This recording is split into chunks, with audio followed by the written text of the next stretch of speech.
Matt Every had a promising career ahead of him.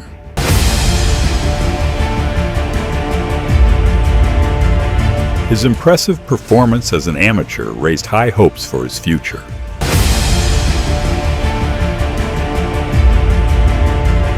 He faced every challenge with bravery and strength.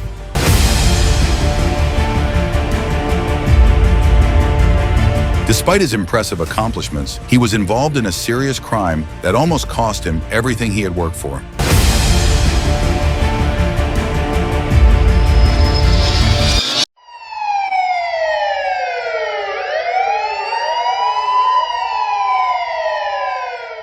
Maybe I get bored a little, and that's probably a bad word to use, but just kind of, my mind wanders a little too much.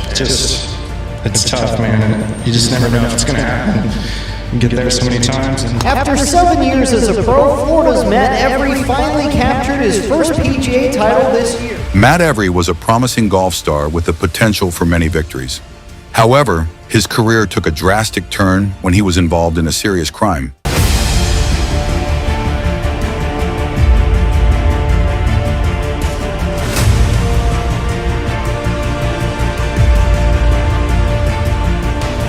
Matt Every had trouble winning tournaments when he first started. He played in many PGA tournaments but couldn't win any major titles. In 2010, he had a terrible experience at one event.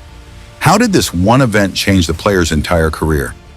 In July 2010, Matt Every participated in the John Deere Classic in Sylvis, Illinois.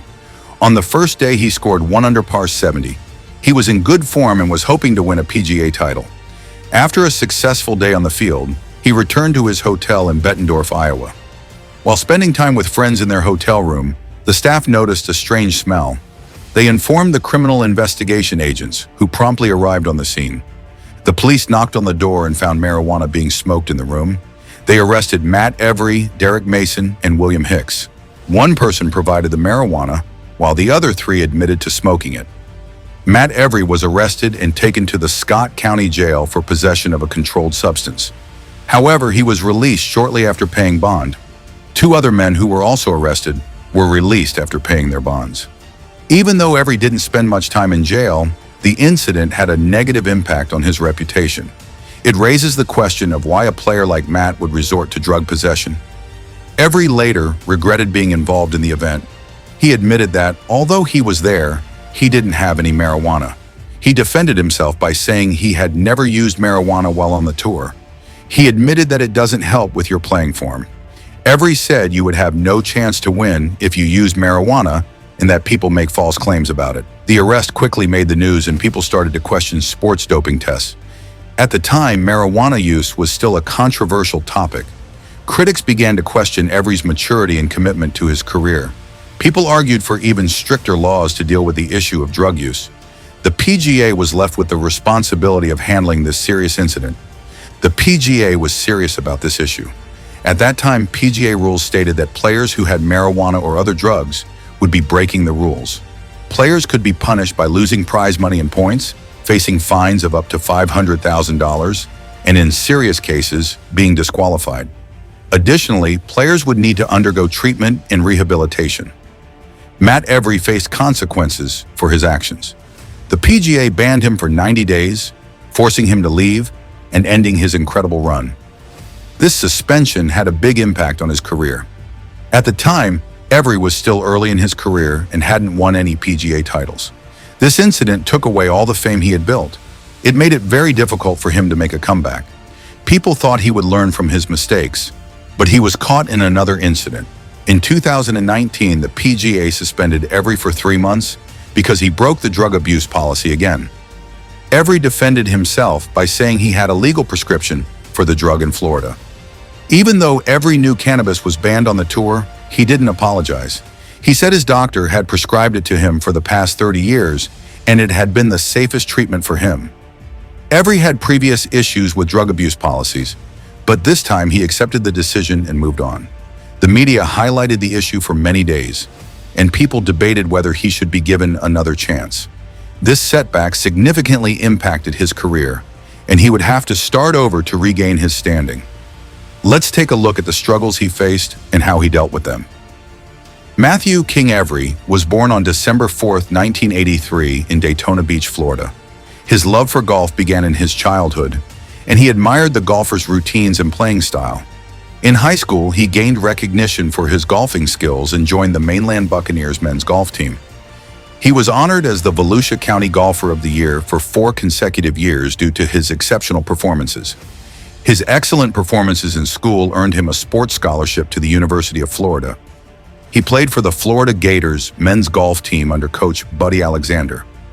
He was selected to the first team All-Southeastern Conference (SEC) 3 times in a row from 2004 to 2006 and was an All-American for 4 consecutive years from 2003 to 2006. In 2005, he participated in the U.S. Open in North Carolina, finishing in 28th position.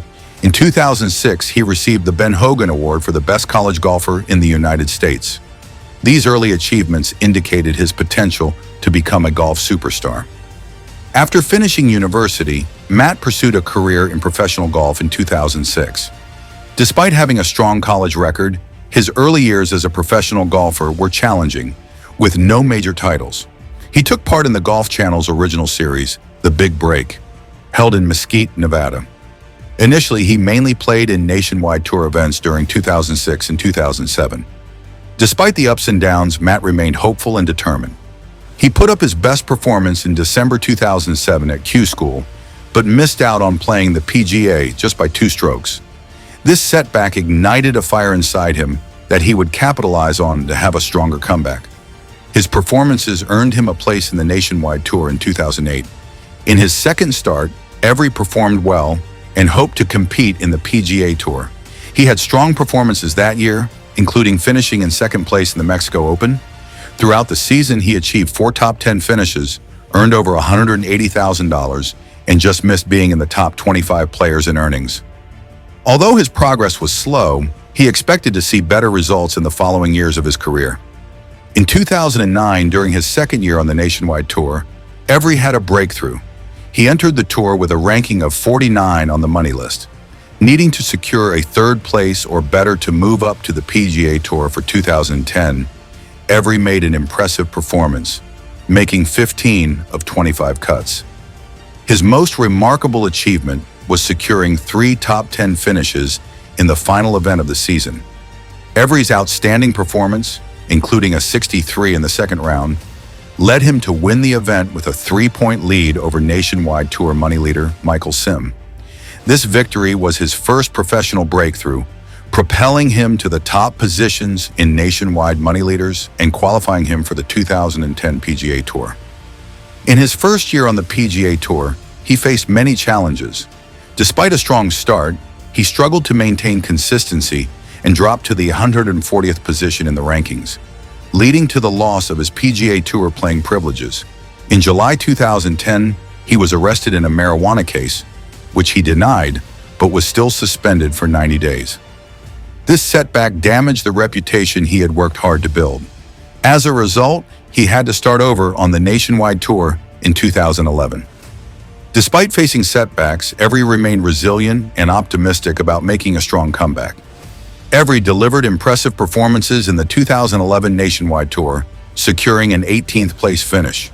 As a result, he earned the opportunity to compete in the PGA Tour once again. He joined the PGA Tour once again and faced disappointments.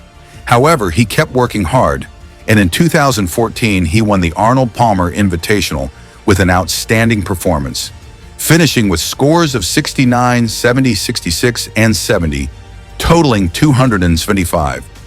This one-stroke victory over Keegan Bradley marked his first PGA Tour title. His win at the Arnold Palmer Invitational allowed him to play in the prestigious Masters tournaments, solidifying his place among the top players in golf. In 2015, Every returned to the Palmer Invitational to defend his title. He shot rounds of 68, 66, 69, and 66, totaling a score of 269. Despite the not-so-high score, he won by 1 stroke over Henrik Stenson from Sweden. This made him one of the elite golf players to win back-to-back titles at this tournament, solidifying his status as one of the best players on the PGA Tour who could perform well under pressure. After achieving 2 consecutive victories, his career encountered more challenges. He struggled to maintain consistency and missed out on many top finishes. He worked hard to regain his peak form, but his performance started to decline, and he was unable to win more titles in the following years. In 2019, things took another bad turn when he failed a doping test and received a 3-month suspension. Despite openly discussing his struggles, his career hit a low point and began to decline. Despite these setbacks, Evry has continued to work on himself and improve his form. Evry's career has shown that staying consistent is crucial, and despite facing hardships, perseverance can lead to achieving your goals. If you enjoyed the story about Matt Evry, please like this video and subscribe to support our channel. In the meantime, we'd love to hear your thoughts on Matt Evry. Share your comments below.